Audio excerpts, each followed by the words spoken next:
Yes, l'équipe, ce matin j'étais avec un pote et on discutait de Airbnb parce que lui, justement, il a plusieurs logements qu'il loue comme ça, sauf que lui, il galère à louer et il me demandait comment je faisais pour réussir en fait à avoir une top rentabilité. Donc faut savoir que lui, il a 6 logements. Moi, j'en ai que 3 à l'heure actuelle, hein, bientôt 4, mais pour l'instant, j'en ai que 3 et j'arrive à faire 2 fois plus de rentabilité que lui alors qu'il a le double de logements que moi. Donc, il n'arrivait pas en fait à comprendre le pourquoi du comment. Donc, j'ai commencé à regarder un peu ses annonces, ses photos, tout ça. J'ai vite compris ce qui allait pas. Donc, je lui ai expliqué vite fait. Mais après, en rentrant, je me suis dit que ça serait peut-être intéressant de faire une vidéo là-dessus parce que c'est vrai que moi j'ai une certaine vision, j'en parle comme si en fait tout le monde connaissait, alors qu'en réalité c'est vrai que la plupart des gens ne connaissent absolument pas. Et je pense que vous, il y a plusieurs choses que vous ignorez. Vous avez plusieurs lacunes sur différents aspects de la location Airbnb. Et quand je parle de la location Airbnb, je parle pas juste de tu mets ton appart sur Airbnb et hop, c'est réglé. Moi, je te parle vraiment de monter un business avec ça, réussir à faire de l'argent, de la rentabilité, réussir à se payer en fait avec ça, à remplacer carrément son salaire quand on est bon.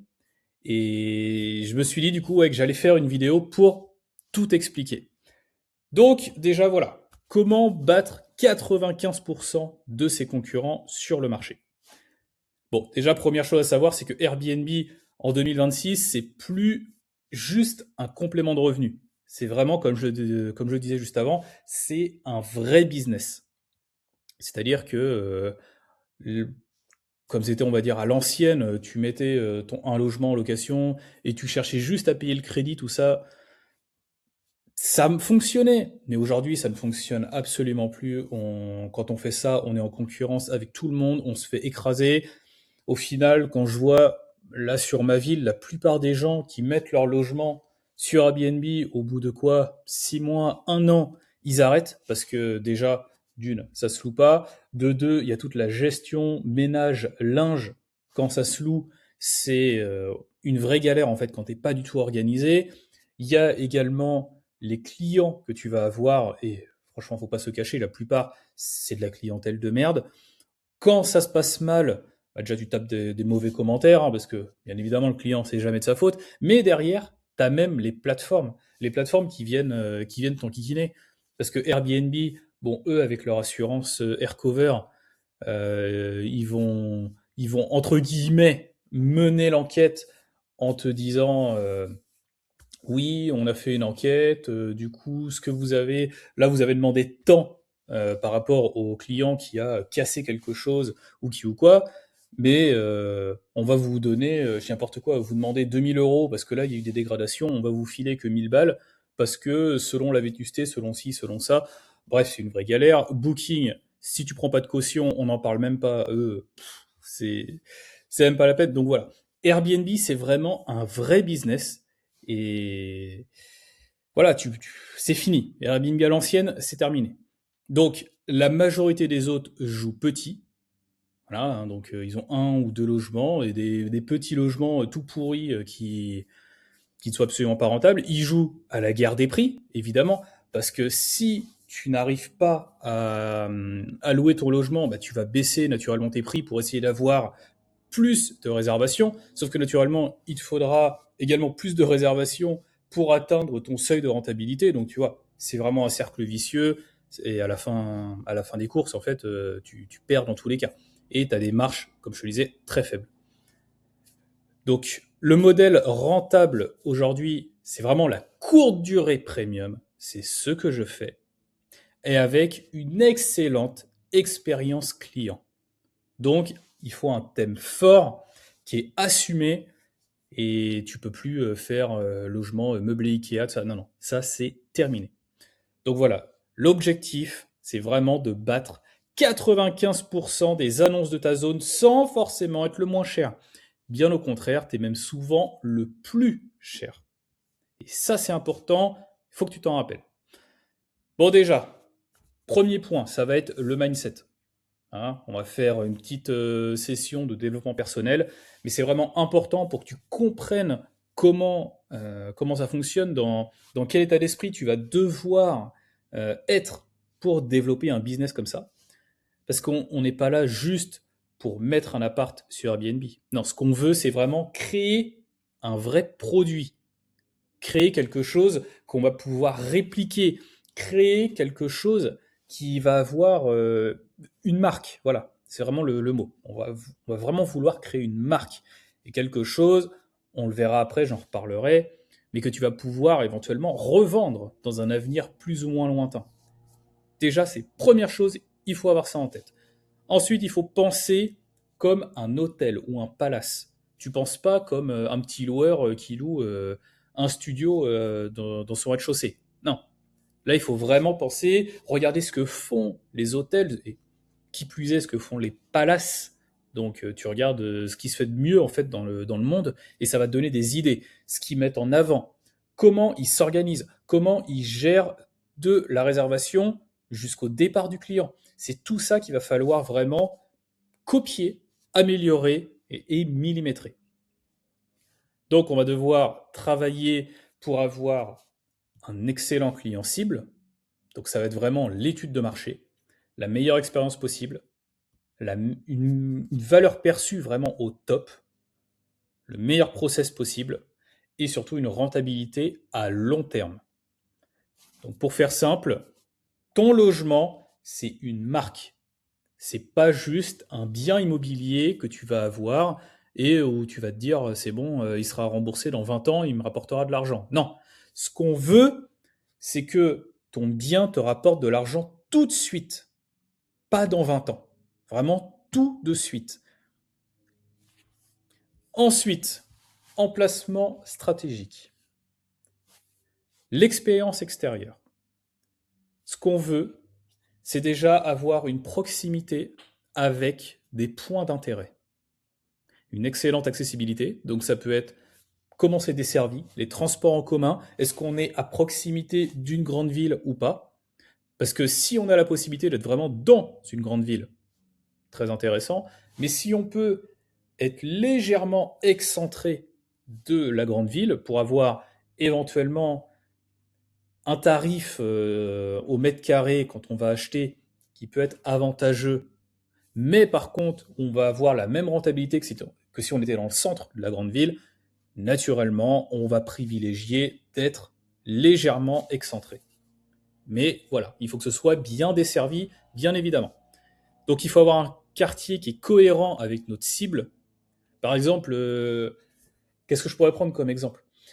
Si tu prends un quartier qui est hyper mal famé et que ta clientèle cible, ce sont les familles ou les couples, tu comprends bien que jamais ça va fonctionner. Parce que le quartier est mal famé. Ton client, il n'a pas envie de se faire racketter par je ne sais quel mec sorti de je ne sais où quand il sort de ton logement. Non. Ce qu'il faut, c'est vraiment être dans un quartier où tout se passe bien et qui est en adéquation avec ton client.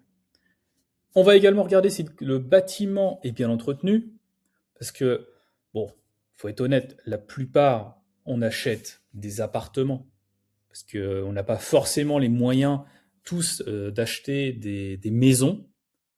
Je parle pas forcément de maisons de ville, mais vraiment genre des maisons campagne, tout ça. Donc la plupart, on va acheter des appartements. Qui dit appartement dit copropriété. Qui dit copropriété dit les charges doivent être réparties. Sauf que si malheureusement tu as des impayés, tu as des trucs, des machins dans la copropriété, que ça se passe mal, et que le bien, le bâtiment se dégrade, tu comprends bien que ça nuit à ton expérience. Si, je dis n'importe quoi, tu as un logement qui est au dernier étage et qu'au-dessus, tu as la toiture qui doit être refaite mais qui n'est pas refaite et que tu as des infiltrations chez toi, voilà, hein, l'expérience client, elle est morte, tes commentaires, ils sont morts, ton bien, c'est fini, quoi. Parce que certes, tu vas te taper des mauvais commentaires, mais en plus, il va se dégrader hyper rapidement. Et également avoir des parties communes qui sont propres. Ça, moi, je l'ai eu hein, sur ma Love Room. Justement, c'est le souci principal que j'ai, c'est que les parties communes, en fait, j'ai un ascenseur avec un étage privatif. Mais cet ascenseur, tout le monde peut le prendre parce que il y a un accès à la CPAM de ma ville. Et comme n'importe qui peut prendre cet ascenseur, l'ascenseur, malheureusement, il est régulièrement en panne. C'est déjà arrivé qu'il y ait des mecs qui pissent dedans. Tu rentres là-dedans, ça pue, c'est dégueulasse. Bon, ça nuit malheureusement à l'expérience. Alors heureusement, ça arrive pas tous les 3-4 matins, mais quand ça arrive, en général, j'ai quand même un appel des clients pour me prévenir ou qui ou quoi. Donc heureusement, j'arrive toujours à m'arranger avec eux pour que ça ne se ressente pas sur les commentaires et que je conserve des 5 étoiles. Mais voilà, tu comprends que c'est quand même relativement délicat. Et au niveau de l'expérience à l'intérieur, il va falloir que tu aies un concept qui soit vraiment très clair. Donc, concept, ça va être par exemple le thème, une cohérence au niveau de la déco, c'est-à-dire qu'on va pas avoir une ambiance d'un côté, une ambiance de l'autre, et je sais pas, dans la chambre encore une autre ambiance. Non, on n'est pas du tout comme ça. Ce qu'on veut, c'est avoir vraiment un thème qui est cohérent, où c'est le même partout. Et il faut une ambiance forte et surtout qui est assumée. Parce que je vois beaucoup de personnes qui veulent, ils veulent faire quelque chose, créer une petite ambiance, machin, mais ils font ça discret. Ils font ça discret parce qu'ils disent ah oui, mais on sait jamais si les gens ils aiment pas, machin. Non, c'est ou tu fais quelque chose ou tu le fais pas. Il n'y a pas de demi-mesure en fait. C'est ou zéro ou un. Mais il n'y a pas de 0,5. Ça, il faut bien que tu le comprennes. Ensuite, on va devoir adapter le concept à la zone. Donc, en fonction, là, j'ai noté ville, nature, couple, business, famille. Ça dépend vraiment de qui tu veux attirer. Parce que tu vas pas faire une love room si tu veux attirer des familles. Ça, c'est, faut être parfaitement logique. Par exemple, si tu veux attirer des familles, tu vas essayer de miser sur, je sais pas, on va prendre par exemple une pièce, une espèce de salle de jeu, tu vois, des trucs comme ça, où des personnes en groupe peuvent venir. Alors qu'au contraire, si tu veux attirer des couples, tu vas essayer plutôt d'avoir une ambiance qui est un peu plus intimiste, vraiment une ambiance pensée pour deux. C'est ça, il faut toujours le réfléchir. Et surtout, il faut toujours se remettre en question. C'est pas tout hein, de se dire ah aujourd'hui mon logement il fonctionne et ça se trouve demain il ne fonctionnera plus. Il faut toujours se remettre en question, voir comment le marché a évolué, comment les prix évoluent, tout ce qui change en fait autour de toi, les nouvelles réglementations, tout ça. Donc toujours analyser la concurrence plus la réglementation locale. Et ça, la réglementation, justement, on va la voir dans le point suivant. Donc, la réglementation et la fiscalité. Déjà, première chose que tu vas devoir faire quand tu veux acheter un bien, ou que tu l'as déjà acheté, c'est de vérifier si un changement d'usage est possible.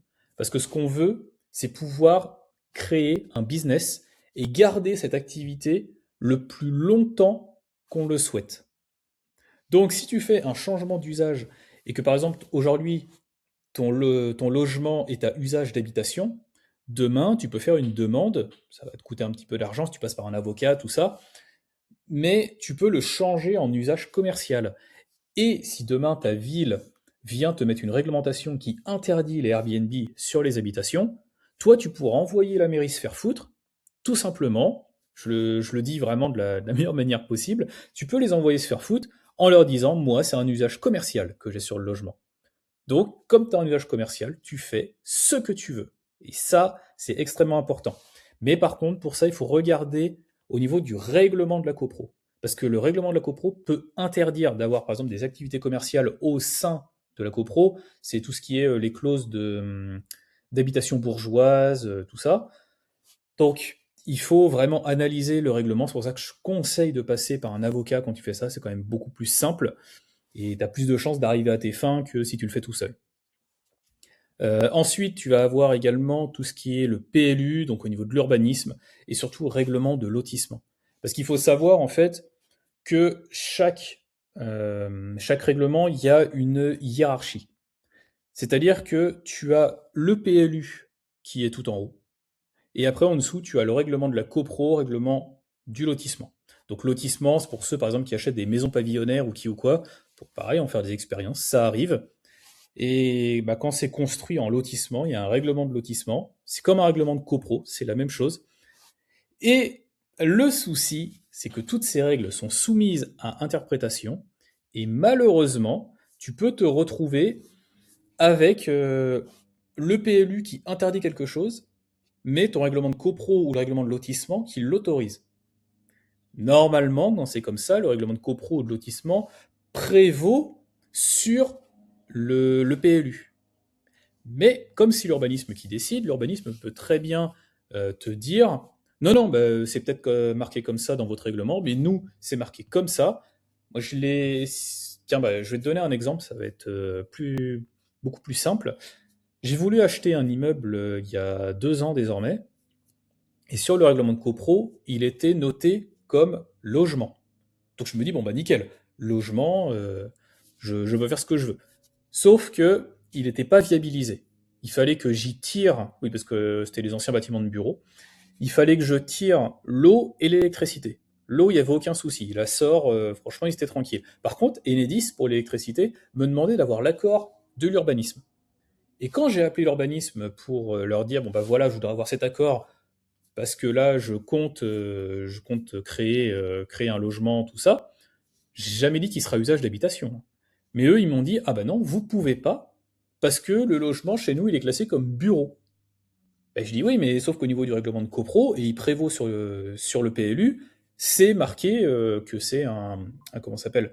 C'est marqué que c'est une habitation, donc je peux. Non, non.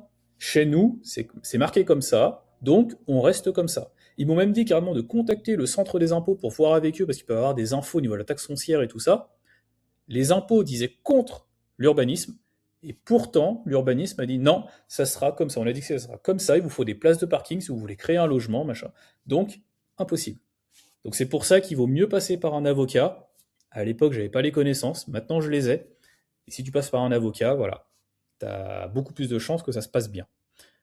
Donc voilà, attention, toutes les autorisations locales, tout ça, ça peut être assez compliqué. Et au-delà de tout ça, il faut surtout penser à la revente. Parce que si demain tu revends un bien Airbnb que tu as créé, qui est vraiment un produit de marché, tu veux le revendre, mais tu sais que dans 2 ou 3 ans, la mairie va interdire, et que c'est une autorité publique, va interdire la location courte durée, ça va être beaucoup plus compliqué de le revendre au vrai prix du produit. L'investisseur qui va arriver pour acheter, il va dire, bon maintenant, moi je vous l'achète en tant qu'habitation standard, parce que là, dans 3 ans, ça va être interdit, donc non. Sauf que si tu as fait les démarches en amont, tu pourrais très bien dire au gars, lui prouver par A plus B, non, non, bah c'est bon, même quand ça sera interdit, vous pourrez continuer parce que là, c'est marqué, vous êtes tranquille. Donc ça, extrêmement important, ça peut quand même te créer une grosse plus-value à long terme et vraiment te sauver la mise. Ensuite, on va avoir donc tout ce qui est le choix du statut fiscal. Donc, est-ce que tu vas être en LMNP, en LMP, en société, donc ça peut être en SCI, en SARL, en SAS. Ça, c'est vraiment toi qui vas voir. Je peux pas te dire, il faut faire comme ça. Je vois, il y a plein de mecs sur les réseaux, partout, qui disent, ah, il faut se mettre en LMNP. Bon, un petit peu moins maintenant, parce que depuis la réforme avec la loi Le Meur, tout ça, ça a quand même pas mal changé, mais avant, c'était souvent ça, ah, faut se mettre en LMNP. Maintenant, c'est, ah, faut se mettre en SCI, absolument. Ouais, mais ça dépend de ta situation. Peut-être que toi, tu as une situation où être en SAS ou en SARL, ça sera beaucoup plus intéressant. Si tu veux, par exemple, demain te tirer des salaires de cette activité, mais vraiment salaire, salaire, bah, ça sera plus intéressant d'être en SARL. Par contre, si tu veux te tirer que des dividendes et tout, bah, ça sera plus intéressant d'être en SAS. Voilà, c'est en fait pareil, ça il faut voir dans l'idéal avec un avocat fiscaliste. C'est lui qui pourra te dire qu'est-ce qui sera le mieux pour toi. Et surtout, après, il va te falloir un alignement de ta fiscalité et de ta capacité à te faire financer. Parce que c'est pas tout de se dire, oui, aujourd'hui, je me mets, je dis n'importe quoi, en SCI plutôt qu'en SAS. Ça va revenir au même à la fin, mais moi, je me mets en SCI, je veux pas me mettre en SAS parce que la SAS, j'ai quelques trucs en plus à voir, j'ai des dépôts de compte, j'ai tout ça à faire. Mais donc, je veux me mettre en SCI, oui. Sauf qu'au niveau de la banque, au niveau des calculs d'endettement, tout ça, sur une SCI, moi, je sais, je le vis encore régulièrement. Sur les SCI, ils prennent mon endettement personnel parce que ils me mettent caution solidaire.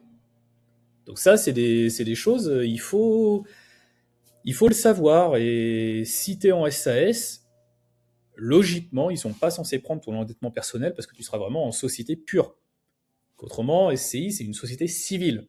Donc, bah, c'est société civile, il y a l'IS pour rendre le truc opaque, mais c'est toi, normalement. Pareil, il y a aussi autre chose qui m'est arrivé, c'est qu'étant donné que j'ai une SCI avec des associés, quand j'ai voulu faire financer, alors c'était avec la caisse d'épargne, un autre projet avec une autre société, on m'a demandé de faire signer une fiche patrimoniale et tout ça à mes associés de la SCI, alors que c'est pas du tout le même bien, c'est pas la même société, mais comme je suis actionnaire dans cette SCI, on m'a demandé de faire signer ces papiers. Gros problème, bien entendu, j'étais un petit peu en froid avec mes associés à ce moment-là. Il y en a un en plus qui était même pas en France quand c'est arrivé. Donc, bah, impossible de faire signer les papiers. Et tu te rends bien compte que si demain ton association, entre guillemets, se casse la figure et que chacun part de son côté, ton papier, tu vas pouvoir te le mettre où je pense, hein. Donc, ça peut être très compliqué. Attention quand tu fais des choix fiscaux. Donc, d'où l'importance de faire un audit en amont pour éviter tout ce qui est erreur coûteuse, donc aussi bien sur la fiscalité que sur la législation. Donc, avocat, pour moi, c'est vraiment une dépense qui va être vraiment nécessaire. Comme tes photos que tu vas faire pour ton annonce, tout ça, ce sont des dépenses nécessaires. Et ça, il faut le budgétiser avant de commencer le projet. Parce qu'une fois que tu as commencé le projet, que tu as déjà acheté et tout, malheureusement, ça peut être assez compliqué. Moi, je sais que c'est des erreurs que j'ai fait et ça m'a coûté de l'argent de devoir tout remettre en ordre après. Donc, c'est pas, faut faire gaffe, quoi. Point suivant, conception et travaux. Attention, là c'est un point très important. Toujours partir d'un concept défini avant les travaux. Pour ça, je vais te montrer. Hop, voilà. Je ne sais pas si tu vas bien voir mon écran. Je ne suis pas sûr. Sinon, je le remettrai. Ah voilà, c'est bon. J'étais pas sûr, j'avais un doute. Ça, c'est la fiche de mon bien là, qui est actuellement en travaux, que m'a fait ma décoratrice d'intérieur. Donc, voilà toute la fiche du bien. Ça, c'était les plans avant. Voici les plans après. Et là, en fait, voilà, j'ai toutes mes cotes, j'ai tout, et je sais ce que ça va donner une fois qu'il va être terminé. J'ai mes vues de coupe, j'ai tout, et j'ai même les vues 3D. Et ça, les vues 3D, c'est hyper important, parce que déjà, ça permet de se rendre compte de ce que ça va donner, et surtout d'avoir tous les plans d'implantation et tout. C'est vraiment du clé en main pour tes artisans. Tu leur donnes les plans, et ils peuvent se débrouiller. Là, ce que j'ai fait, c'est que je l'avais partagé d'ailleurs sur mes réseaux, dans le logement, sur un mur, vu que en plus j'avais tout arraché, hein. C'est pour ça d'ailleurs, quand vous achetez un bien, bah, quand vous êtes en recherche de biens, prenez franchement les biens les plus pourris. C'est là où vous pourrez faire les plus grosses négociations. Et de toute façon, nous, dans tous les cas, on met tout à nu, parce qu'on réagence complètement, on met tout à nu avant de lancer les travaux. Donc, il vaut mieux acheter le bien le plus pourri possible que vouloir acheter un bien où il n'y a quasiment pas de travaux, machin, on va devoir s'adapter. Au final, ça va te coûter des cent et des mille parce qu'il y a des trucs que tu veux pas casser, il faut faire gaffe, faut faire ci, tu passes plus de temps. C'est une vraie galère, t'arraches tout, tu pars sur une page blanche, c'est quand même beaucoup plus simple. Et donc là, je leur avais mis en fait sur un mur tous mes plans, et comme ça, eux, ils arrivaient, et en plus, les mecs, ils appréciaient, ils disaient putain, si on pouvait avoir ça sur tous les chantiers où on va, on gagnerait un temps de malade. Comme ça, ils n'ont pas besoin de m'appeler tous les 3-4 matins pour savoir ce qu'il en est. Là, il y a vraiment tous les plans et on est tranquille. Voilà, regarde, il y a toutes les cotes. On est vraiment, mais au max du max, quoi. Donc voilà, les plans 2D et les plans 3D. Donc, comme je t'ai dit, optimiser l'espace, chiffrer proprement le chantier, parce que naturellement, si tu as les vues 3D de ça, c'est beaucoup plus simple de chiffrer, et en plus, tes plans, tu les donnes à tes artisans, ils n'ont même pas forcément besoin de se déplacer sur place, ils peuvent te le chiffrer à distance, c'est quand même beaucoup mieux que de devoir faire venir tout le monde. Ça se trouve, pendant que tu fais venir tes artisans, tu vas te faire doubler par un autre investisseur qui, lui, aura une meilleure vision que toi, tout ça, il va faire une meilleure offre que toi. Toi, tu vas être comme un con, tu vas devoir attendre 3 semaines le temps que tel artisan, ton électricien soit dispo. Si tu peux faire ça, tu vois juste avec ta décoratrice d'intérieur si elle peut venir en même temps que toi pendant que tu visites, elle prend toutes ses cotes, elle te fait tout dans la foulée, et une semaine après maximum, t'es déjà, t'es déjà bien. Tu sais où est-ce que tu vas. Après, petite méthode, moi ce que je dis toujours, compte pour vraiment un projet de A à Z, tu comptes entre 1005, disons si t'es bon, entre 1005 et 2000 euros du mètre carré. Là, au moins, entre 1005 et 2000 euros du mètre carré, tu sais que tu as ton projet, tous tes travaux, et tu as tes meubles qui vont avec. Globalement, tu comptes ça, t'es tranquille. Et ça va te permettre aussi, comme je te le disais, d'éviter les mauvaises surprises en faisant ça. Volontairement, tu surévalues. Tu sais que si à 2000 euros du mètre carré, par exemple, ça passe, tu sais que à partir du moment où tu es 100 euros en dessous, c'est bon. C'est de l'argent que tu as économisé, c'est de l'argent que tu vas pouvoir réinvestir, remettre ailleurs. Donc c'est pour ça, moi je fais vraiment un budget en trois blocs. J'ai mon bloc travaux, mon mobilier, ma déco, et ensuite, un point qui est souvent oublié d'ailleurs, c'est les indispensables. Donc le linge, les équipements, les accessoires, tout ça, en fait, souvent les gens, ils font leurs travaux, ils mettent leurs meubles, tout ça. Ils se retrouvent entre guillemets à poil. Et après, ils se disent ah ouais, mais il faut que j'achète le linge, il faut que j'achète ci, il faut que j'achète ça. Ah oui, mais ça coûte de l'argent. Surtout nous, on est franchement sur du linge de lit qualité hôtelière. Ça, c'est vraiment obligatoire. Qualité hôtelière, hein, toujours, toujours, toujours. Et ça, c'est. Je vois, moi, par exemple, une parure de lit, ça me coûte pas loin de 100 balles la parure de lit. Mais je sais que mes clients, quand ils dorment dedans, ils me disent on a un sommeil en or. Déjà, le matelas, le sommier, ils sont vraiment au top du top, parce que je le redis une fois de plus, on vend du sommeil. Avant tout, c'est du sommeil qu'on vend. Donc si ton client a un mauvais sommeil, derrière, tu vas te faire démolir dans les commentaires. Donc, qualité hôtelière en priorité. Ensuite, il va falloir que tu anticipes. Facilité pour le ménage, parce que si tu commences à mettre des bibelots, des trucs comme ça, partout, partout, partout, qui ne servent à rien, c'est des attrape-poussière, c'est merde. Et pour nettoyer, ça va être une vraie galère. Si tu fais le ménage, ça va vite te gonfler. Si tu passes par une prestataire de ménage, bah, ça va te coûter beaucoup plus cher parce qu'elle va passer beaucoup plus de temps. Et en plus, elle est beaucoup plus amenée à oublier des choses au lieu de bien faire le ménage parce qu'elle aura tellement de trucs à gérer, la pauvre. En plus, ça sera pas de sa faute. Autrement, tu auras également le stockage. Où est-ce que tu vas mettre tous tes consommables? Ça, c'est extrêmement important. Donc, dans l'idéal, avoir une armoire que tu peux fermer à clé quelque part. Donc, toujours pareil, on en revient à la même chose. Décoratrice d'intérieur. Parce que la décoratrice d'intérieur, elle peut justement te prévoir une pièce à un endroit euh, qui peut, on va dire, se cacher dans la masse où tu vas pouvoir tout stocker et fermer à clé et avoir une certaine robustesse des matériaux. Là encore, tu vois, il y a pas longtemps, j'étais avec un élève que j'étais en train de coacher, et il m'avait dit un truc, la première fois qu'on s'est eu au téléphone, il m'avait dit que, étant donné que ces maisons allaient être louées, il voulait pas mettre de matériaux costauds dedans, parce qu'il disait, oui, mais de toute façon, c'est pour la location, si c'est pour que les gens abîment, tout ça. Alors ça, c'est vraiment une idée reçue. Si demain, vous êtes sur de la location longue durée, à l'année, là, pas besoin de mettre du matériel, parce que tu sais pas comment il va être entretenu, pas besoin de mettre du matériel de dingue. Tu mets vraiment la base de la base, ça suffit amplement. Par contre, nous, on est sur une clientèle premium.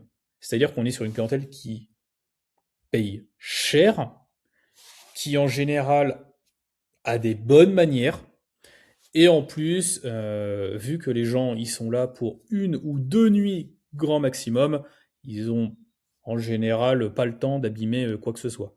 Et de toute façon, nous on prend une caution et tout ça, donc si quelque chose est abîmé, hein, on facture directement, il n'y a pas de problème. Et c'est pour ça qu'avoir une certaine robustesse des matériaux, c'est déjà un gage de qualité. Mais en plus, tu es tranquille et derrière, tu vas pas devoir les changer tous les 3-4 matins. De toute façon, comme je te dis, la clientèle, avant en prendre soin. C'est pas le souci. Donc voilà, cette idée reçue, faut vraiment la bannir.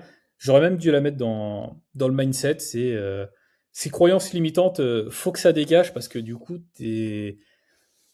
on n'est pas du tout concerné en fait. Nous, c'est pas du tout la même clientèle qu'on a que les gens ou autrement, donc on n'a pas, il y a plein de problèmes qu'on n'a pas.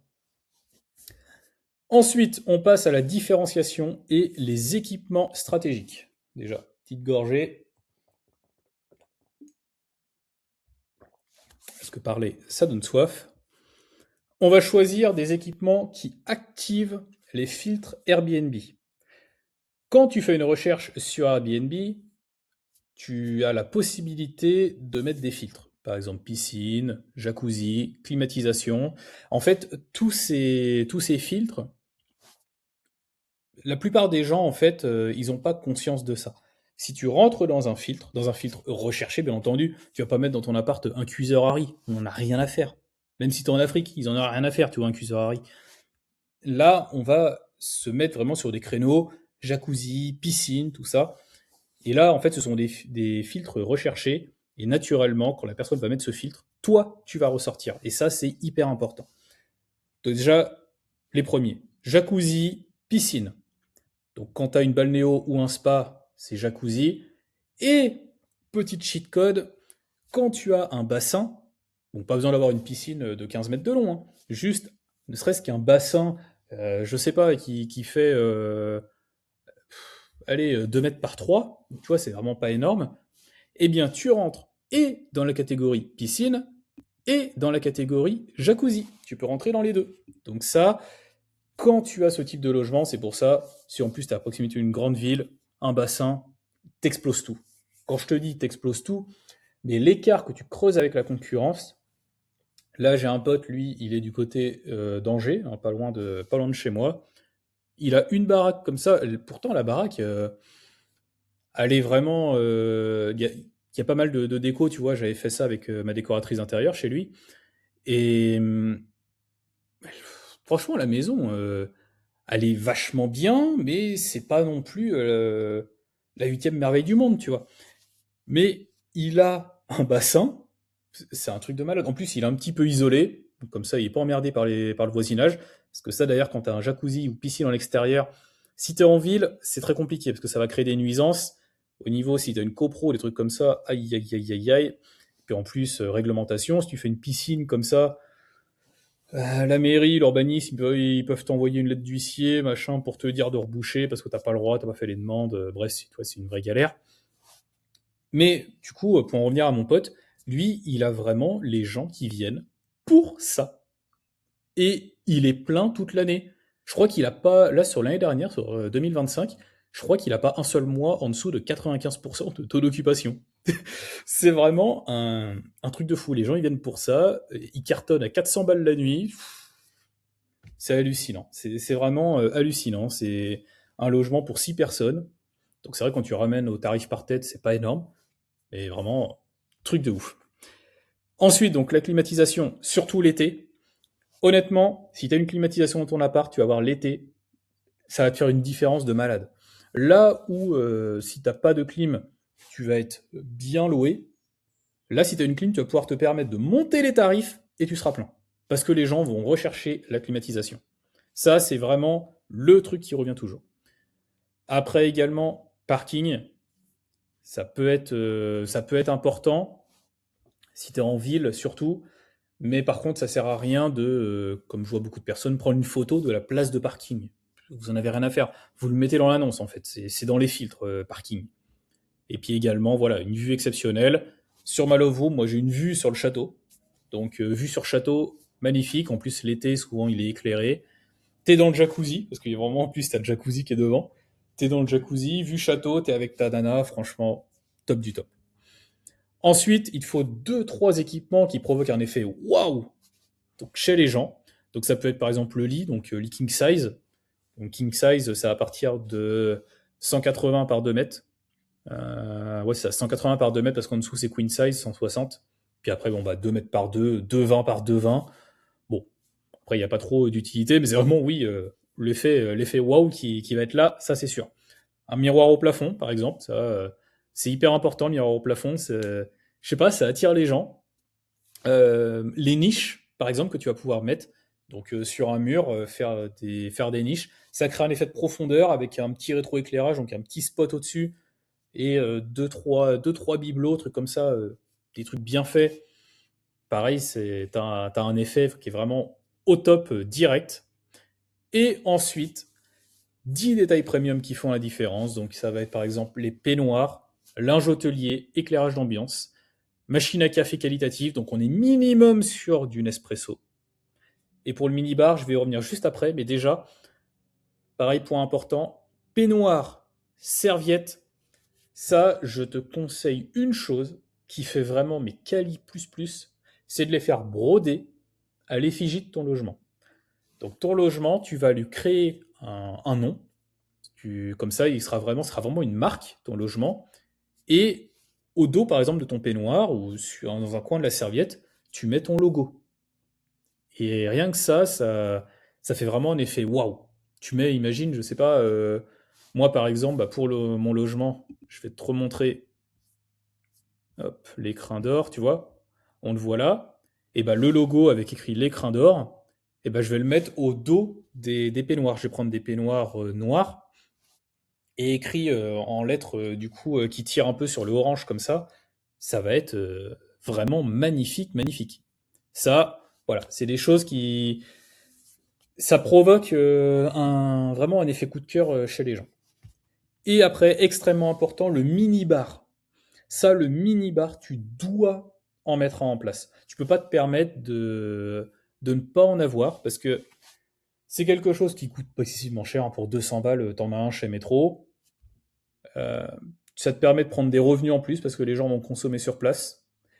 Et surtout, c'est quelque chose. Normalement, je vais donner un conseil que je ne donne que dans mon accompagnement normalement. C'est un conseil vraiment qui vaut de l'or. Mais ça peut te permettre de récupérer un avis 4 étoiles que tu aurais eu, le transformer en 5 étoiles. Comment? Partons du principe. Moi, ça m'est déjà arrivé. Je dois changer l'eau du jacuzzi, donc je change l'eau, mais le client, il arrive à 18 h et malheureusement, l'eau, elle n'est pas tout à fait à température, elle sera à température qu'à 20 h. Et ben le client, si il m'appelle pour se plaindre, ça m'est arrivé déjà plusieurs fois, et ben je lui dis, bah écoutez, je suis vraiment désolé de ça. Tu expliques, tu peux trouver une excuse. Bah, le client d'avant dans le jacuzzi, il a fait n'importe quoi. Donc je voulais vraiment que quand vous arrivez dans le logement, ce soit au top du top. Je voulais vraiment pas faire une gaffe ou qui ou quoi. La plupart des personnes déjà sont empathiques. On dira, ah, bah je comprends, machin. Et là, t'arrives et tu joues le cheat code. Tu dis, bah écoutez, je suis vraiment désolé. Vraiment, pour la peine, je vous offre 2 softs dans le minibar. Genre une canette de coca, un truc comme ça te coûte combien? Je sais même pas, parce que moi je les paye en pack. Je les vends 2,90 l'unité. Et allez, ça coûte quoi? Ça coûte 80 centimes, je crois, une canette, même pas, un truc comme ça. À peine. Bah, après, moi, c'est des bouteilles en verre que je prends. C'est toujours plus quali. Et les gens sont super contents. Et puis, ils disent, ah, vraiment, merci, machin. T'as fait un geste commercial. Il t'a quasiment rien coûté, ce geste. On est bien d'accord. Mais t'as fait un geste commercial. Et ça rattrape direct un avis. La personne n'était pas contente. Et elle est repartie. Elle est contente. Combien de fois ça m'a sauvé la mise. Donc ça, franchement, il faut que tu aies un minibar. C'est obligatoire. En plus, si tu as la chance d'avoir une clientèle étrangère, clientèle française, ça dépend. Il y en a des fois, tu vas avoir une consommation de malade d'un coup dans le minibar, et puis après, pendant 2 mois, tu vas quasiment rien vendre. Bon, à la fin de l'année, tu auras quand même gagné de l'argent. Mais des fois, c'est comme ça, tu sais pas pourquoi. Par contre, quand tu as une clientèle étrangère, eux, ils sont vraiment habitués à taper dans le minibar. Quasiment à chaque fois que j'ai eu des étrangers sur ma Love Room, quasiment à chaque fois, le minibar, ils me l'ont vidé. Et quand ils me le vident, c'est 80 balles en plus, hein, direct. Parce qu'il y a le vin, il y a tout ça. Donc tu vois, tu peux rentabiliser l'investissement extrêmement rapidement. Ensuite, concept fort mais pas trop niché. Donc ce qu'on veut éviter, c'est de réduire la clientèle cible. Par exemple, tu vas mettre en place une chambre sorcier, thème Harry Potter, tout ça. Bon, c'est bien, en général, tous les week-ends, ils vont être pris. Mais la semaine, il reste quoi? Voilà. C'est ça, en fait, qu'il faut se dire. C'est qui va louer mon logement? Et si tu réduis trop la cible, c'est pour ça que d'ailleurs que je déconseille pour les love rooms. La love room que j'ai fait, c'est une love room vraiment typée premium avec un thème love room qui est assumé parce qu'il y a une croix, tout ça dans le logement. mais qui sait en même temps garder un côté sensuel, coquin, chic. J'ai pas fait un truc trash hard. Ça, voilà. C'est les seules exceptions que tu peux avoir quand je te dis vraiment d'assumer le thème. Si tu fais là un thème trop hard de tout ça, déjà tu attires une mauvaise clientèle. Pour en avoir fait l'expérience, le souci c'est que c'est une clientèle générale qui respecte pas grand chose. Moi, c'est déjà arrivé qu'il y en ait qui me fassent un coup. En plus, c'était moi qui allais faire le ménage, c'était formidable. Il y avait une pièce en fait donjon et en fait les personnes, je sais pas à quoi ils ont joué. J'ai bien une petite idée, mais il y avait de la pisse et tout par terre, c'était formidable. Donc voilà, tu risques d'attirer ce type de clientèle. Donc voilà, c'est pour ça que moi maintenant je suis vraiment sur un thème love room et chic, coquin, sensuel, pas hard trash. Après, non, autrement, il n'y a pas. Si on en devait en revenir, ouais, au thème sorcier, comme je te disais, c'est vraiment. Il faut que tu sois capable de louer la semaine. Donc, déjà, différence de tarif entre week-end et semaine, ça c'est la base. Mais ouais, la semaine, il va falloir que tu sois capable d'attirer quand même de la population. Donc, comme je te dis, rien de trop niché. Il faut que ça reste niché, généraliste. Donc c'est un peu antinomique les deux. Mais par exemple, tu fais un logement thème Santorini, Bali, tu vois les thèmes comme ça. C'est thème fort avec des bétons cirés, tout ça. Franchement, ça claque, c'est magnifique, ça fonctionne super bien. Et ça attire également des personnes en semaine, pas que le week-end. D'où on en revient à l'étude de marché, se situer à proximité d'une grande ville. Pas se situer dans un coin perdu au fond de la pampa. Non, non, à côté d'une grande ville ou dans une grande ville. Comme ça, tu es sûr d'attirer du monde constamment. Ensuite, on va passer à la conversion. Donc, transformer les vues en réservation. Donc là, c'est vraiment, on est sur l'annonce. Donc, je te l'ai surligné. Shooting photo professionnel obligatoire. C'est terminé, hein, les photos à l'iPhone, là, machin, où les couleurs sont ternes et tout. Non. Tu fais ça, c'est bon, t'as déjà tout perdu. Honnêtement, je te mets au défi. Juste, tiens, juste avec ton iPhone là. Je te mets au défi. Tu prends une photo. Je dis n'importe quoi, de ta cuisine, de n'importe quoi. Tu prends une photo, clac. Tu regardes ta photo. Tu vas dire, ah, elle a l'air belle. Tu la mets sur ton PC. Oh putain, en fait, elle est hyper terne. Voilà, très bien. Et maintenant, tu vas juste dans les réglages de cette photo et t'augmentes un petit peu la saturation des couleurs. Et ben tu vas voir que ça va faire des couleurs beaucoup plus vives, et tout de suite tu vas te dire ah ouais, il y a pas photo, c'est quand même beaucoup plus beau. Voilà. Et ben en fait, le photographe, il va être capable de te faire ça avec toutes les photos, mais en plus, il va pouvoir rattraper des défauts. Par exemple, je vois beaucoup de personnes qui ont donc des balnéos, des jacuzzis, ou même des piscines. Bah tiens, encore avec mon élève, pour sa piscine, le gros souci, en fait, c'est que quand tu regardes la photo, l'eau, elle est nickel, elle est propre, tout ça, mais ça lui donne, au niveau du fond de la piscine, ça lui donne une teinte verdâtre. Bah, tout de suite, c'est beaucoup moins vendeur. Donc, qu'est-ce qui peut se passer? Et bah, le photographe, il peut prendre une photo, clac, et aller modifier la photo, la travailler pour rendre cette eau bleutée. Et ça, c'est quelque chose qui va être vraiment extrêmement important parce que ça va faire toute la différence. Ça va mettre en valeur, ça va donner du punch. Il est capable de, pareil, d'avoir une température plus chaude sur les photos et réchauffer cette photo, pareil, bam, tout de suite, c'est beaucoup plus vendeur. Donc ça, voilà. Vraiment, c'est, encore une fois, je te le dis, c'est obligatoire. Les photos professionnelles, je m'en fous, tu dépenses 4, 5, 600 balles, parce qu'en général, c'est les prix, et tu fais un shooting photo de ouf. Derrière, si tu veux en plus avoir tout ce qui est réseaux sociaux, etc., faire de la pub pour ton logement, tu lui demandes au passage de te faire des vidéos. En plus, s'il te fait beaucoup de photos et des vidéos, tu en auras comme ça pour alimenter toute l'année. Tu vas faire ta rentabilité. L'année suivante, tu peux le faire repasser. Tu t'en fous, tu as du bénéfice. Et c'est comme ça qu'on monte un business. Ensuite, la photo de couverture, c'est elle qui déclenche le clic. Donc, si tu as bien un point fort dans ton logement, tu le mets en avant. Ça, c'est à chaque fois, je le dis et je le répète à mes élèves, quand vous avez un point fort, vous le mettez en avant. Ça sert à rien de vouloir mettre une photo qui sert à rien. Je vois combien de personnes, quand je vais sur Airbnb, ils te foutent une photo de la cuisine ou je ne sais quoi. On s'en fout. Le mec, il a une balnéo ou un truc comme ça, il te fout une photo de la cuisine. Non. Il faut que tu mettes une photo justement de la balnéo, c'est ton point fort. C'est... je sais pas, il y a des gens franchement qui réfléchissent pas. Et franchement, moi je veux que vous réfléchissiez. De toute façon, si vous êtes sur cette vidéo, là ça fait 45 minutes que ça a commencé, si vous êtes toujours là, c'est vraiment que vous êtes intéressé. Donc franchement, prenez des notes et vous allez voir, ça va vraiment faire toute la différence. Ensuite, ça peut être important, mais avoir un ordre des photos. Donc pour avoir un certain storytelling, pour que ton shooting photo raconte quelque chose. Donc au-delà d'avoir un ordre de photos, je dirais même, n'hésitez pas à avoir des personnes qui posent pour le shooting photo.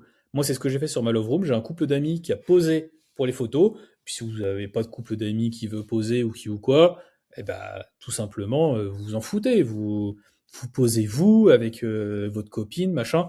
Moi, pourquoi à l'époque, c'est pas moi qui ai posé sur mes photos. Bon, ma gueule, déjà, voilà. Le couple de potes avait quand même une meilleure gueule. Et en plus, j'avais pas de meuf à ce moment-là. Ah si, en plus, j'en avais une. Ouais, juste ma gueule, voilà. Et voilà, donc c'est un autre couple qui a posé. Et franchement, les photos, ça fait beaucoup plus vendeur. Et ça permet aux gens de pouvoir se projeter. C'est quelque chose. La présentation, pareil. Quand vous allez mettre en place, par exemple, je sais pas, un petit déj ou qui ou quoi sur les photos, tout de suite, ça donne de la vie au shooting photo. Ça donne de la vie, ça donne de la chaleur. Les gens, ils sont là, ah ouais, ça pourrait être moi. Voilà. Ça, c'est quelque chose, il faut absolument le mettre en place. Et je vous mets au défi. Vous allez sur Airbnb, sur Booking, et vous prenez au hasard, vraiment sur du pur hasard, vous prenez, allez, on va faire un bon échantillon, vous prenez une vingtaine d'annonces. Je peux vous assurer qu'au moins 80% ne sont pas du tout optimisés avec les conseils que je viens de donner. Et encore dans les 20%, à mon avis, il y aura pas tout ce que j'ai pu donner. Et ça se trouve, on sera vraiment que sur les 5%. Donc, de toute façon, on est dans les 5%. Et voilà, ça sera des logements comme je fais et comme vous allez être capable d'aller faire après avoir visionné cette vidéo. Ensuite, description orientée bénéfice, donc pas juste un descriptif technique. Ça, j'aime bien l'appeler la liste de courses. La plupart des gens, quand ils font une description de leur annonce, ils font juste une liste de courses. Super cuisine, à 3 minutes du train, je dis n'importe quoi, salon de 30 mètres carrés. On s'en fout. On s'en fout. Les gens, ce qu'ils veulent, c'est être capable de se projeter. Donc, pareil, pour les personnes que j'accompagne, je mets en place tout un dossier de ressources et moi j'utilise des prompts pour l'intelligence artificielle, des prompts ChatGPT pour me faire justement mes descriptions en fonction de tous les points forts de mon logement. Et franchement, ça sort des trucs vraiment nickel et on est capable de se projeter. Euh, la tournure en fait de la description, ça nous donne, comment je pourrais l'expliquer? Ça nous fait vivre quelque chose. Ça nous donne l'envie. C'est, faudrait que je le montre carrément, mais bon, ça, je le garde en fait pour l'accompagnement. Mais voilà, c'est donner l'envie de réserver. Donc ensuite, travailler les avis clients dès le départ. Ne pas hésiter sur les premières réservations à faire plus. Il faut absolument avoir que des 5 étoiles dans un premier temps, au moins les 10 premiers avis, avoir que des 5 étoiles. Donc allez, même si le client il est un peu chiant pour un truc, on s'en fout. On s'en fout, il faut que ça paye pour le futur. On va aller, je sais pas, qu'est-ce que je pourrais donner le client, par exemple, il veut un départ tardif ou il veut une arrivée anticipée, tout ça. Tu lui dis, ok, je l'accepte, pas de souci. Normalement, c'est payant. Bon, elle est exceptionnellement pour vous. Toujours faire passer, hein. Exceptionnellement pour vous. Je vais vous l'offrir. Voilà, vous êtes parmi les premiers à réserver. Le client, il sera super content. Il te mettra l'avis 5 étoiles. Il t'en faut au moins une dizaine et après, c'est parti.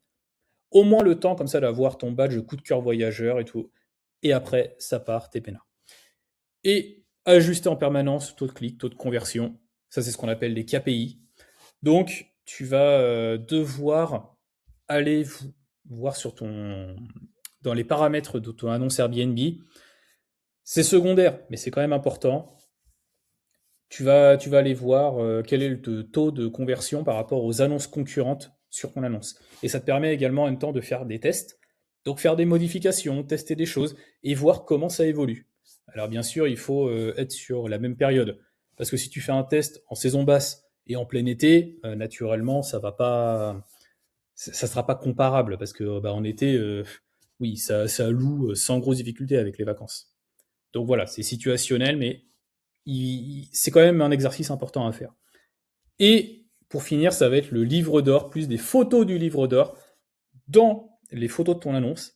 C'est ce qu'on appelle de la social proof, de la preuve sociale.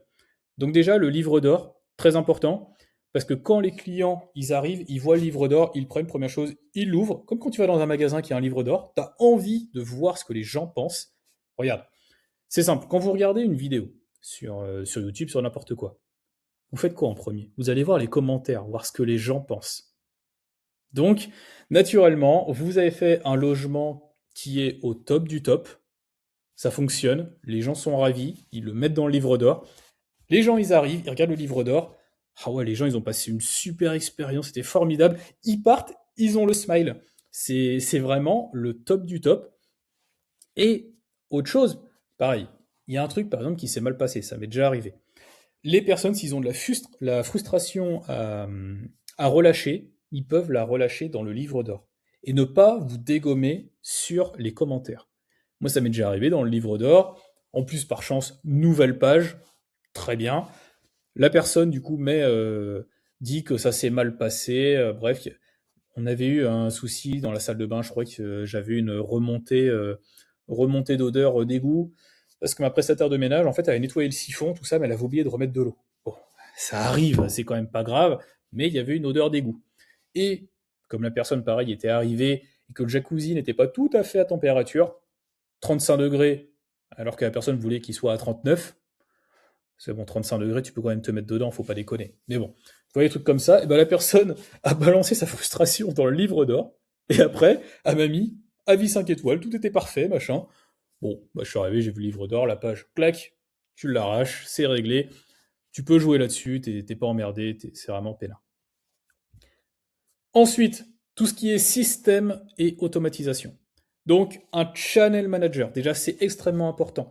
Un channel manager, en fait, c'est une application, un logiciel qui va te permettre de réunir tous tes calendriers au même endroit, qui va te permettre de prévoir tous tes messages automatiques, pareil, du même endroit, voir les stats de ton logement, mettre en place des cautions. C'est d'ailleurs ce qui va te permettre de prendre une caution sur Airbnb. Il faut que tu sois relié à un channel manager, extrêmement important.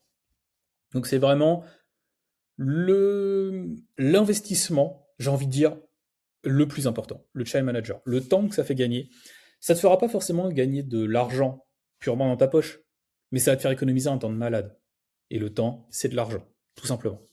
Donc voilà, channel manager, moi je bosse avec Superhôte. Il y en a, ils bossent avec Smobu, d'autres avec Bets24, d'autres avec PassePass. En ce moment, on entend beaucoup parler de PassePass. PassePass, moi j'aime bien, mais le gros souci, c'est que d'ailleurs j'ai un appel avec un mec de PassePass qui doit m'expliquer un truc demain, parce que j'ai demandé deux, trois choses. Et le souci apparemment, c'est qu'ils peuvent pas prendre de caution. Et quand t'as un mini-bar et tout, bah, il te faut une caution, c'est obligatoire. Parce que c'est une assurance. Sauf que si le mec tape dans le mini-bar, se barre sans payer, moi de base, je prends sur la caution. Quand les personnes prennent dans le mini-bar, c'est le plus simple à faire. Mais sauf que là, bah, ça passe pas dans les assurances. Donc, voilà, t'es un peu niqué là-dessus. C'est pour ça que je préfère Superhôte.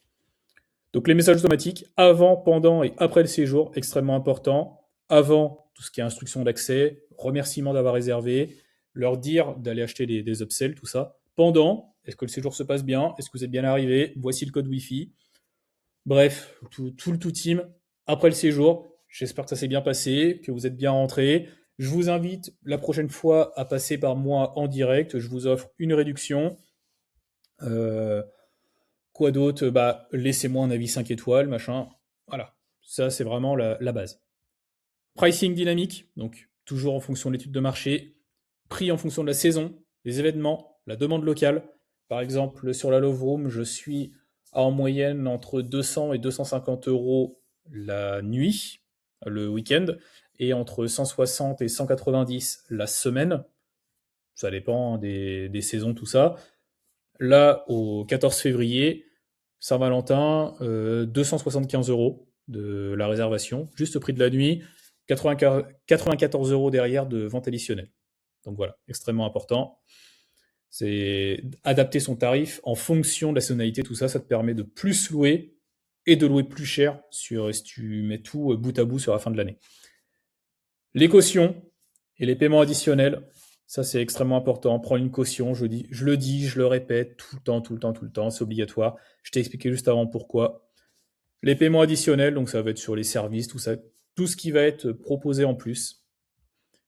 Centralisation des données pour piloter le business, le channel manager.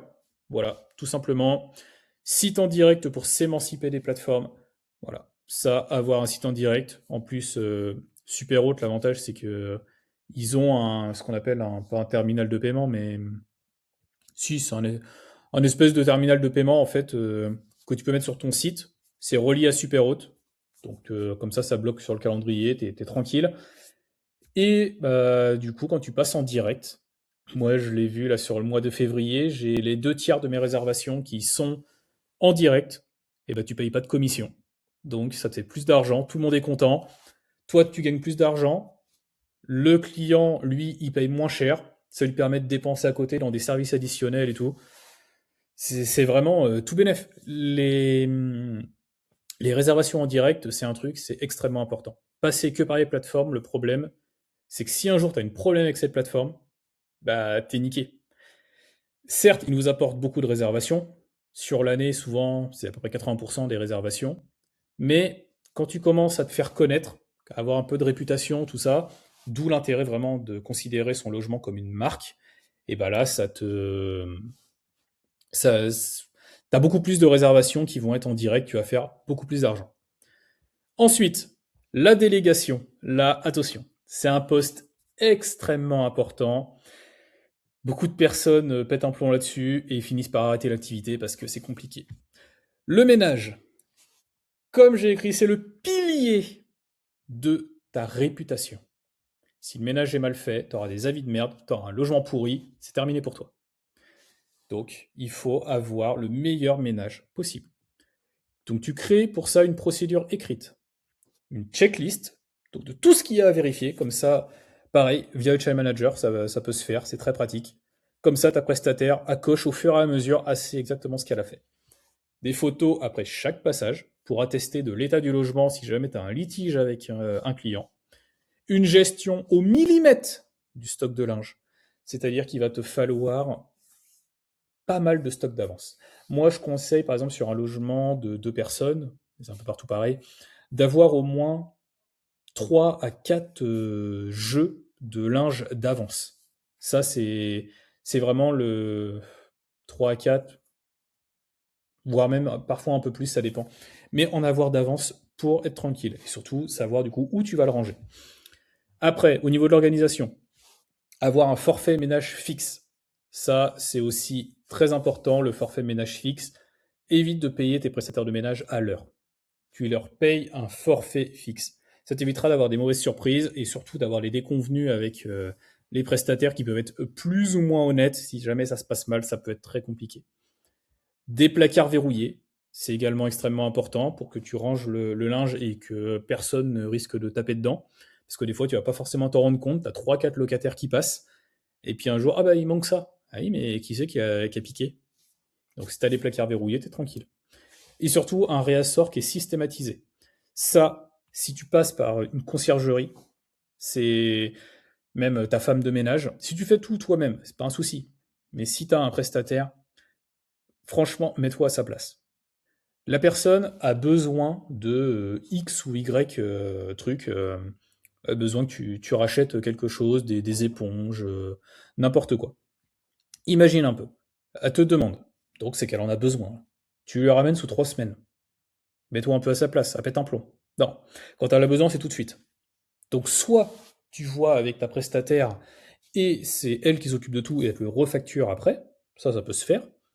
Ou sinon, quand moi c'est comme ça que je procède, elle a besoin, elle me le dit, sous 48 heures, c'est bon, c'est livré, c'est dans l'appart. Franchement, je vais le dire méchamment, mais faut vraiment être un gros enfoiré pour se dire, ah c'est bon, je le ferai plus tard, je le ferai dans 2, 3 semaines, machin. Ça veut dire que déjà, tu n'as aucune considération pour ton personnel, tu n'as aucune considération pour tes clients, tu n'as aucune considération pour ton logement. Donc si tu n'as aucune considération pour tout ça, c'est quand même ton business, tu n'as aucune considération pour toi-même. Donc tu es un gros enfoiré, tout simplement. Ensuite, avoir un groupe de communication dédié par le logement. Dédié par logement, pardon. Ça, également, c'est important. Échanger par WhatsApp, tout ça, si tu as plusieurs prestataires, tu fais un groupe. Quand il y a des infos, au moins tout le monde les a. C'est quand même beaucoup plus simple que chacun t'envoie un message à un tel. C'est comme quand tu fais les travaux. Tu essaies d'avoir tous tes artisans dans le même groupe WhatsApp. Parce que sinon, il faut que tu envoies un tel. Ah ouais, mais il faut que je vois. Ah ben, est-ce que vous pouvez lui dire de... Allez, j'appelle l'autre. Ah oui, mais non, ça va pas. Tu rappelles. Tu vois, c'est que ça. C'est que ça, t'emmerder. Donc non, groupe de communication, tu vas t'économiser un temps de malade. Et après, on va être sur les upsells et les revenus additionnels. Donc pour ça, comme je l'ai mis, c'est logement premium obligatoire pour vendre des upsells. C'est vraiment obligatoire. Si tu es sur un logement standard, ça ne fonctionnera pas. Tandis que sur du premium, les gens sont là pour ça, donc c'est bon. Avant l'arrivée, tu vas pouvoir leur proposer tout ce qui va être, par exemple, arrivée romantique, petit déjeuner, arrivée anticipée, départ tardif. Tout ça, c'est de l'argent que tu vas faire rentrer en plus. Je dis n'importe quoi, arrivée anticipée. Bah tiens, on va prendre mes revenus. Arrivée romantique, pour moi, c'est 49 euros. Donc tu vois, déjà, tu as ça en plus. Petit déjeuner, c'est 15 euros par personne. Voilà. Arrivée anticipée, je suis à 15 euros de l'heure. En fonction des endroits, ça peut être plus. Et le départ tardif, je suis également à 15 euros de l'heure. Putain, j'écris pas vite, moi. Et en plus, je me loupe. Voilà, 15 euros de l'heure. Après, sur place, tu vas avoir tout ce qui est mini-bar. Les packs spéciaux, anniversaires, surprises, ça, c'est à toi de voir. Bon, j'ai mis c'est sur place, mais en réalité, c'est même avant que ça s'anticipe. Mais déjà, voilà. Le mini-bar, ça, je le remets. Extrêmement important. Hop là. D'ailleurs, c'est pas ça. C'est ça. Voilà. Après, comme j'ai mis conditions essentielles, logement premium, valeur perçue élevée, c'est pour ça que ça fonctionne, les ventes additionnelles. Autrement, ça ne fonctionnera pas. Et t'essayes un maximum de standardiser les offres pour qu'elles soient faciles à délivrer. Parce que souvent, c'est pas forcément toi qui vas le mettre en place, c'est souvent ta prestataire de ménage qui va le mettre en place. Donc si tu commences à faire des trucs hyper compliqués, il n'y a rien qui va, ça va pas bien se passer, soit ça va être mal fait, soit ça va très vite gonfler ta prestataire. Donc certes, étant donné qu'on fait beaucoup d'argent, on peut payer nos prestataires plus cher, ça va leur permettre de rester, mais il faut quand même se mettre à sa place et faire les trucs standardisés à un maximum. Ça, il faut vraiment que tu notes ça. C'est vraiment le mot. Standardiser. Pareil, quand tu as plusieurs logements, tu essayes de standardiser. Tu vas faire des économies sur le long terme, c'est extrêmement important. Personnaliser sur certaines choses, à certains événements, où là je te conseille de le faire toi-même, par exemple Saint-Valentin, des attentions en particulier, si les gens payent, c'est le moment. Par contre, pour le reste du temps, tu standardises. Ensuite, pilotage et performance. Donc là, ce qu'on va suivre, c'est le taux d'occupation, prix moyen, le REVPAR. Ce qu'on appelle le REVPAR, c'est le revenu par nuit. Tu l'appelles comme ça ou alors tu l'appelles le panier moyen. En fait, c'est ce que les gens vont dépenser en moyenne par nuit passée dans ton logement. Donc il faut qu'il soit le plus élevé possible. Et là-dedans, tu fais rentrer tes ventes additionnelles. C'est-à-dire que tu peux avoir, je dis n'importe quoi, un revenu moyen juste de la nuit en elle-même à, je sais pas, 200 euros. Mais si tu appliques du coup tes ventes additionnelles dans ton REVPAR, tu es peut-être, je sais pas, à 230 euros. Bon, tu fais le calcul maintenant sur toute l'année et tu vois combien tu gagnes en plus. Ça, c'est extrêmement important. Et puis évidemment, on va suivre sa marge nette. Parce que là où, quand même, je vois beaucoup de personnes qui sont même pas capables de dire combien ils gagnent, combien ils perdent, ah non, là on a un business. Donc quand tu as un business, moi je sais que je l'ai déjà montré, pareil, donc, dans l'accompagnement, je le mets à disposition, j'ai un tableau vraiment pour suivre toute ma marge, pour tout suivre en fait à l'euro près. Ça c'est vraiment extrêmement important. Petite gorgée.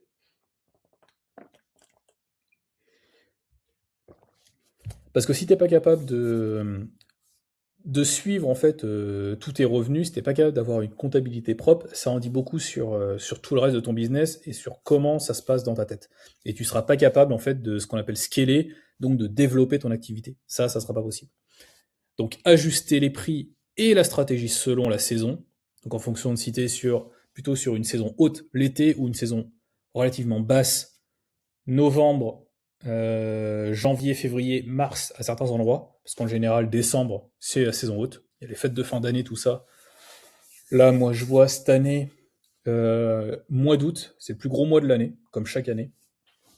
Et juste après, c'est le mois de décembre, où j'ai fait le plus gros chiffre.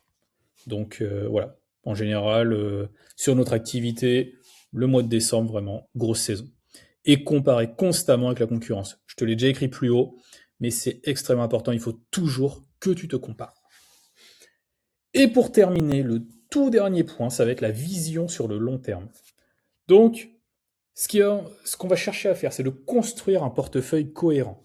Donc là, on parle vraiment de développement. Donc là, on n'a plus un seul logement. Là, on en a au moins deux ou trois. Dans l'idéal, c'est essayer de les avoir au même endroit. C'est ça que j'appelle un portefeuille cohérent. Parce que si tu as plusieurs logements au même endroit, ça te permet, j'allais dire dans un premier temps, mais non, ça te permet tout le temps de faire des économies d'échelle. Par exemple, imagine, tu as, t'as une grande ville, à proximité, tu as pu acheter un corps de ferme, tu as pu faire 3 ou 4 logements. Eh bien, quelque chose que tu peux faire qui serait extrêmement rentable pour toi, si tu embauches quelqu'un à l'année sur cette zone, en fait, sur ce groupement de logements, sur cet ensemble immobilier. Et ça va te permettre, en fait, bah, de faire des économies parce que la personne, bah, tu vas lui payer un salaire. Donc ça va te payer moins cher que si tu avais à prendre une personne qui faisait chaque prestation de logement. Non, tu payes un salaire, donc ça te coûte beaucoup moins cher. Au niveau des travaux, tout ça, bah, quand tu vas les faire, l'avantage, c'est que vu que c'est au même endroit, tu vas pouvoir grouper les travaux et avoir des économies d'échelle, encore une fois, au niveau de tes artisans, au niveau de tes matériaux, au niveau de tout. Pareil, t'as pas besoin d'aller, si tu as par exemple du réassort à faire, à 50 000 endroits. Si tout remonte également dans la même société, la même holding, bah, si tu fais des achats de consommables et tout, ça te permet pareil de tout acheter avec la même carte, de pas être emmerdé à devoir acheter tel truc avec telle carte, telle chose avec autre carte, te tromper, te dire ah je me suis trompé, faut que je refasse un virement, faut que je fasse une note de frais. Non, voilà, faut vraiment être cohérent et avoir une harmonie qui se crée. C'est vraiment le mot, je te le mets, vraiment une harmonie. C'est ça que j'appelle vraiment un portefeuille cohérent. Hop. Ensuite, tu faut reproduire en fait un modèle qui est duplicable. Ce que tu as fait en fait sur un logement, tu vas être capable de le reproduire sur un autre. C'est pas j'ai fait ça, c'était un coup de chance, je vais jamais y arriver. Non, si ça marche pour un, ça marchera pour les autres. Capitaliser sur la marque et la réputation. Réputation pour les ventes en direct, comme je t'ai expliqué juste avant. Capitaliser sur la marque, bah, parce qu'après, ça te permettra en fait de revendre la marque. Il faut toujours, en fait, quand tu te lances dans un business, quand tu es entrepreneur, faut pas mettre d'affect dedans. C'est bien beau l'émotion, mais on n'est pas là pour mettre de l'émotion. Ce qui compte, c'est les chiffres. C'est comment tu optimises. Est-ce que tu es aligné avec ton projet? Ça, c'est un mot important. L'alignement avec son projet. Si tu fais un projet qui ne t'attire pas, que tu n'aimes pas, ça ne fonctionnera pas. Il faut que tu aimes ce que tu fais. Mais il faut que tu sois capable de rester froid, neutre, te dire ce sont des chiffres, c'est une activité. Demain, si je veux revendre, comment je fais? Combien ça me rapporte? Quelle est ma plus-value? Donc voilà, capitaliser sur la marque et la réputation. Extrêmement important. D'ailleurs, pour la revente, on va voir juste après. pensez scalabilité, donc je te lis développement, dès le premier bien. Aujourd'hui, vous faites un bien. Demain, je veux que vous en fassiez 3 ou 4. Je ne vous parle pas d'en faire 10, 12, 50 comme certains vendent. Là, on n'est pas là pour faire de la quantité, on est là pour faire de la qualité. L'objectif, c'est déjà avec un seul bien, vous soyez capable d'en vivre.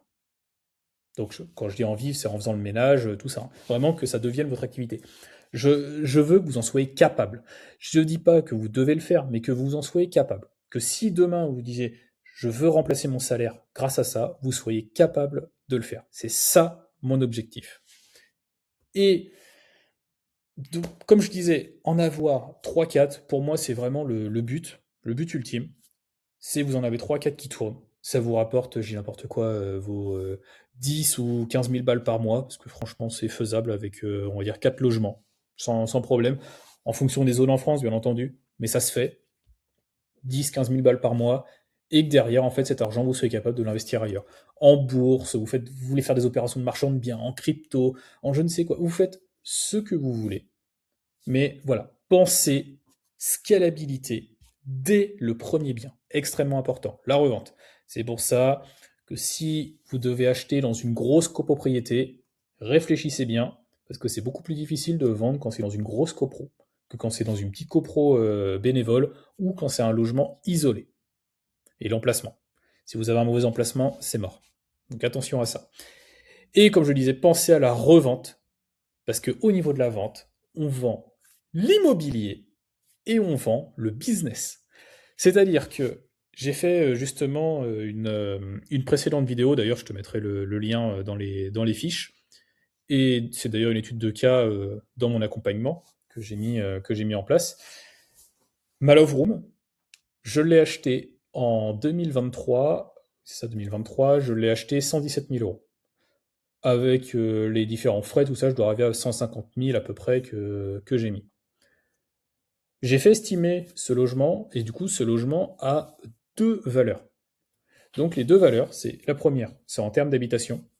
À l'heure actuelle, il est estimé entre 145 et 150. En gros, je perds pas d'argent. Et la deuxième valeur, c'est la valeur marchande. Et là, il est estimé à 195 000 euros. Donc imaginez un peu la plus-value de malade que je fais. Sachant que j'ai déjà amorti du capital, j'ai gagné de l'argent, mais j'ai amorti du capital en plus, donc je n'ai plus que 110 000 euros de capital restant dû à rembourser. Ce qui fait que si demain je décide de revendre, mais en fait, je peux quasiment doubler ce que j'ai fait, voire même je vais doubler, parce qu'il faut savoir que quand on valorise une entreprise en France, il faut 7 ans d'ancienneté pour avoir vraiment une valorisation propre, nette. Si on le fait avant, on a en fait une moins-value. Merde, j'ai l'enregistrement qui a sauté. Mais donc oui, comme je disais, vraiment penser à la revente qu'il va y avoir derrière. Oui, j'en étais du coup en fait à la valorisation d'une société. Donc oui, valorisation d'une société, en fait, comme je disais, il faut 7 ans de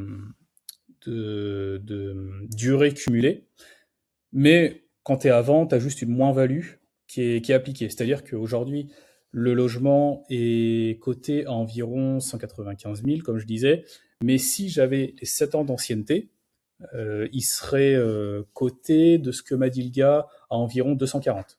Donc 240 000, là, j'ai plus en fait que doublé la valeur du logement. C'est pour ça qu'il est extrêmement important d'aller chercher la durabilité de son projet et de créer vraiment une marque pour qu'au moment de la revente, on soit vraiment tranquille, qu'on fasse le maximum d'argent et surtout qu'on soit capable en fait de penser à l'avenir.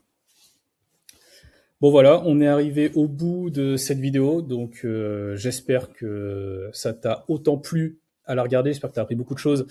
Moi en tout cas, j'ai kiffé vraiment la tournée, d'ailleurs je pense que je vais en refaire des comme ça, c'est vrai qu'on est quand même sur plus d'1 heure de vidéo, donc j'espère que tu as vraiment aimé. N'hésite pas de toute façon à t'abonner à la chaîne, à me suivre sur Insta, et puis si tu es intéressé, Tu retrouveras également le lien de mon calendrier pour réserver un appel pour un accompagnement dans la description de la vidéo.